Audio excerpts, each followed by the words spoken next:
Hey everyone, and welcome to this explainer. I am absolutely thrilled you're here today because we are diving into the literal bedrock of agricultural success, efficiency. If you're a focused learner looking to really grasp the mechanics of farming profitability, well, you are exactly where you need to be. You see, in the world of pig farming, there's a pretty simple, undeniable rule. Speed directly equals money. The faster you can safely and healthfully get a pig to market weight, the faster you can sell. And bam, the higher your return on investment. So today, we're essentially opening up the playbook to see exactly how top farmers maximize those pig growth rates, drawing straight from the latest insights in mastering agriculture. It all really begins with the ultimate question, the one driving farm profitability across the globe. Which pig breed actually grows the fastest? When farmers set up their operations, they aren't just kind of picking animals at random, right? They're making highly calculated business decisions. They need to know which breed gives them that fastest turnaround, because your choice of breed dictates your entire operational timeline. Okay, let's dive right into this and look at the actual numbers we're trying to beat here.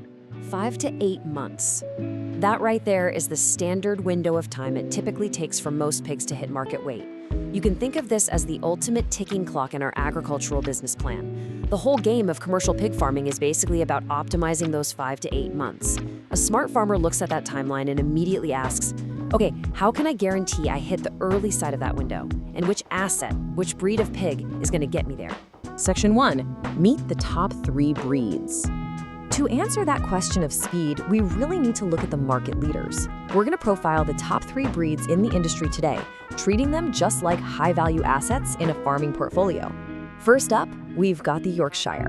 Now, if pig farming had a high-performance sports car, it would absolutely hands down be the Yorkshire. This breed is built for one primary thing: taking raw fuel, their food, and converting it into highly valuable muscle at an incredibly fast pace. They are the top pick for anyone wanting maximum output in the absolute shortest amount of time. Originating over in England, Yorkshires are actually widely known in the industry as large whites, mostly because of their massive size and distinct white coloration.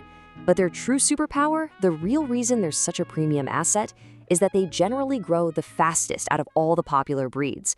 They are just exceptionally efficient at turning their feed directly into meat, hitting that critical market weight super quickly.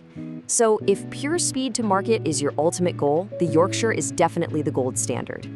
But as we know, pure speed isn't the only strategy out there. Let's look at our second asset, the Duroc. I like to frame the Duroc as the steady, highly reliable workhorse of the farming world. They might not be the flashy sports car, but man, they are a massive driver of industry profits.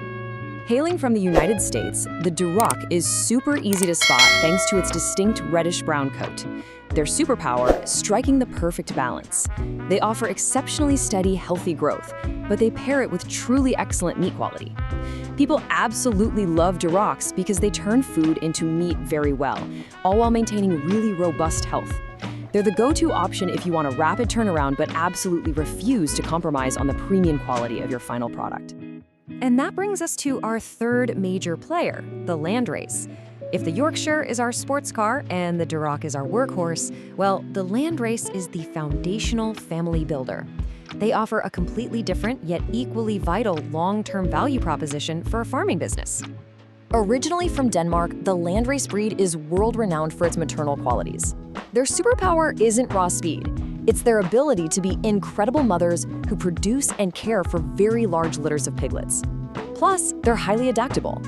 Now, their growth rate is still good, sure, but they might not win a pure drag race against a Yorkshire or Duroc. However, farmers continually choose them because their ability to safely produce so many babies makes them a crucial operational asset for scaling up a farm's population really quickly. Section 2. Comparing the fast growers. Let's look at how they stack up directly in a little comparative showdown. We've got the Yorkshire from England bringing the absolute fastest growth speed through that superior food-to-muscle conversion. Then we have the Duroc from the USA, offering fast, steady growth with a huge bonus in meat quality. And finally, the Landrace from Denmark, sitting at a solid, good growth speed but bringing completely unmatched value in mothering and litter size. The data makes it pretty clear. If pure, unadulterated speed and rapid financial turnover is your ultimate goal, Yorkshire takes the crown. But the right choice heavily depends on exactly what kind of operation you're actually trying to run. Now, before we move off genetics completely, there's another biological reality we really have to factor in here, and that's the difference between males and females. Generally speaking, male pigs, known as boars, tend to grow noticeably faster and larger than female pigs, which we call sows. When a farm is raising pigs specifically for meat production, this biological fact is just a massive variable in their timeline and ultimately their profit margins. Section 3. What controls pig growth? But hey, genetics and biology, that is really only half the story. You could buy the fastest Yorkshire in the entire world, but if your daily farm operations are flawed, that sports car is going to stall right out. Hitting maximum growth potential requires a perfect storm of 4 elements. Yes, genetics is the foundation, but look at these next 3: nutrition, environment, which heavily involves managing temperature and the conditions of their housing, and strict health management practices. These are your vital external variables. If a farmer doesn't provide the perfect feed regimen, or say the housing's too cold, or disease management slips even a little bit, those Yorkshires or Durocks will never hit their theoretical top speed. The breed provides the potential, but the farmer's management provides the reality. Section 4. Beyond just growing fast. Growing fast is obviously incredibly important, but as any seasoned agricultural expert will tell you, it's not the only factor a smart farmer has to consider. A farm is a complex ecosystem. You've got to think about temperament, like are these animals actually manageable on a daily basis? You have to consider disease resistance because a fast-growing pig that gets sick easily, that's a massive financial liability. What are their breeding characteristics? And crucially, what's their suitability for your specific production system? Are you farming indoors in a highly controlled environment or outdoors where the animals are facing the elements? A truly well-rounded, risk-managed agribusiness plan has to account for all of these factors, not just raw speed. This kind of complexity is exactly why the industry relies on a highly effective strategic hack: crossbreeding. Crossbreeding is simply the practice of combining desirable traits from different breeds to achieve highly specific production goals. Imagine taking the pure, blazing speed of a Yorkshire and blending it with the incredible mothering abilities and litter size of a landrace, or maybe the robust meat quality of a Duroc. This is a remarkably common practice because it literally allows farmers to custom build an animal that fits their exact business needs and local market demands. It's a real game changer.